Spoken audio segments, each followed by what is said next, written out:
Chtěl bych vám něco říct ohledně očkování.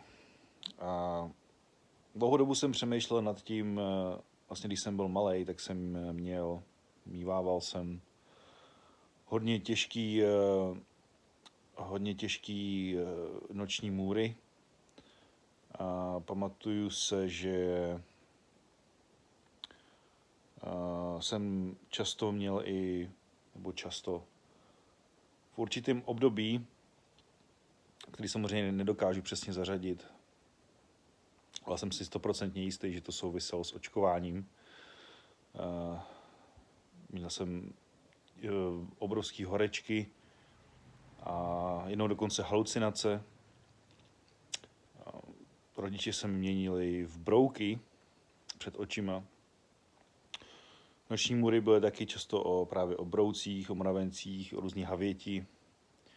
Byly tak živí, že jsem křičel ze spaní, takže jsem nemohl ani třeba nikde spát na návštěvě, protože samozřejmě to nebylo jako moc vhodné, když jsem tam začal řvát ze spaní. A měl jsem i další problémy, co se týče spaní. A dávám 99,999, možná 100% vinu očkování. Očkování mě mrzačilo od mých mladých let.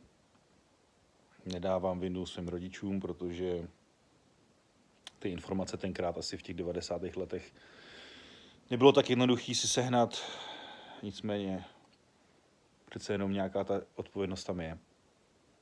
Ale jak říkám, nedávám to za vinu.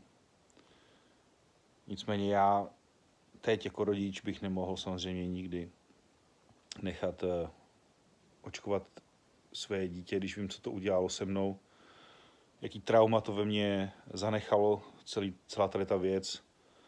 A připisoval jsem to nějakým prostě okultním třeba věcem, které v rodině byly, nebo něčemu takovému, ale dneska už jsem si 100% jistý, že to je všechno, že to bylo všechno zapříčiněné očkováním. Očkování je to nejhnusnější svinstvo, který kdy člověk vymyslel, který se píchá do malých bezbranných dětí a do dětí. A je to nejsmutnější vůbec, nebo to nejhorší, co znám. Neexistuje podle mě nic strašnějšího, nic horšího, než je očkování. A všichni ti lidi, kteří se toho zastávají, prostě podle mě nemají, jednak možná, že za to nemůžou, protože nemají možná nějaký, schopnosti na to, aby dokázali rozlišit realitu od fikce. Nicméně pokud se to týká zkušenosti, která je běžně dostupná každému, zkušenosti, kterou může každý sám vidět, a to sice, že neočkované děti jsou mnohem zdravější než očkované a očkované děti mají zdravotní problémy a u některých, jako jsem byl já, to jsou těžké problémy, které jsem měl v dětství a zanechávají těžký traumata.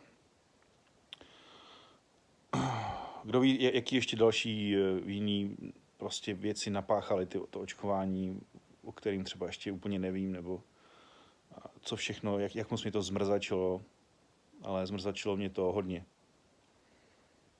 A právě i teď čtu, že tohle je jeden z vedlejších účinků očkování, že rodiče vypovídají o tom, že po tom očkování začaly mít jejich děti právě třeba ty noční běsy, ty noční můry, a takže proto jsem přesvědčený, že to s tím souvisí.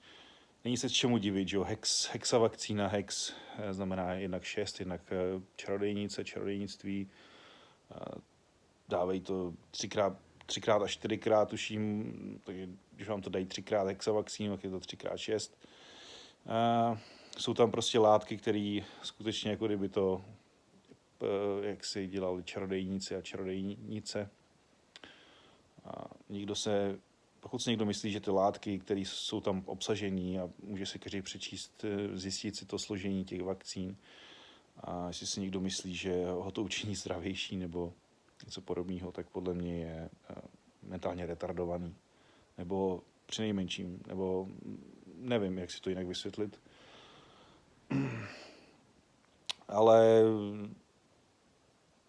já začínám si myslet, že vlastně ten svět, který se tady buduje, ten nový světový pořádek, bezpříznaková totalita, jak tomu říkám, celosvětová, tak vlastně lidi chtějí být v této totalitě. Oni potřebují poslouchat někoho, oni potřebují někoho, kdo za ně bude myslet, kdo bude jim říkat, co mají dělat, co si mají myslet. A de facto pro většinu, si myslím samozřejmě, ne pro všechny, ale pro většinu lidí je to tenhle svět, který nastává, je tomu svět prostě, kde budou všichni takový jako otroci toho systému, už bez nějakých skrupulí, už se to nebude nějak skrývat. Člověk už bude 100% pod kontrolou a většině to bude, si myslím, vyhovovat, protože mají v sobě něco jako prostě naprostou servilnost a odevzdanost svého myšlení ve prospěch jiných lidí.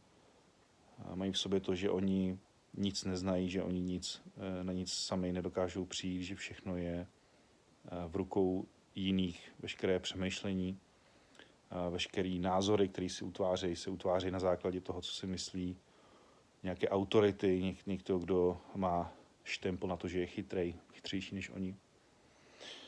A proto pro lidi už není jako záchrana, prostě lidi se nechají zotročit a ještě za to budou svým otrokům líbat nohy. A protože to je v jejich vlastní dobro, to zotročení je proto, aby nedostali nějakou chřipku nebo nějaký virus. Takže se nechají zotročit pro jejich vlastní dobro. A jelikož lidi ani ten náznak svobody, který tady byl, nějaká ústava a práva, neznají vlastně svoje práva, neznají nic, na co mají nárok práva svobody, protože zkrátka to, co se děje, je bezprecedentní jaksi útok na svobodu a ústavu, ale lidi to nějak nevzrušuje, protože přece oni musí dělat to, co jim řekne někdo v televizi, nebo nějaký politik, nebo nějaký nařízení se vydá a tak dále. Jo, takže jelikož to neznají, tak potom je lehký to ztratit, protože když nevíš, co máš, tak to samozřejmě ani nezaregistruje, že už to nemáš. Tady tou salámovou metodou, teď už teda se odkryly karty, tak směřujeme do celosvětové totality, kde zkrátka bude naprostá kontrola pohybu, naprostá kontrola všech věcí, které člověk dělá a možná i pak, který si člověk myslí. A člověk bude de facto biologický robot, bude na úrovni dobytka, který prostě se pase někde na trávě. Ale já když se podívám kolem sebe, tak já neříkám, že všichni samozřejmě, čest výjimkám, jako jsou lidi, kteří prostě to vidějí a který prostě s tom nechtějí žít, ale většina lidí vlastně je s tím OK. Jako, že si myslí, že to je nějaký, že to jako přejde, že to je jenom nějaký jako dočasný a já nevím, no.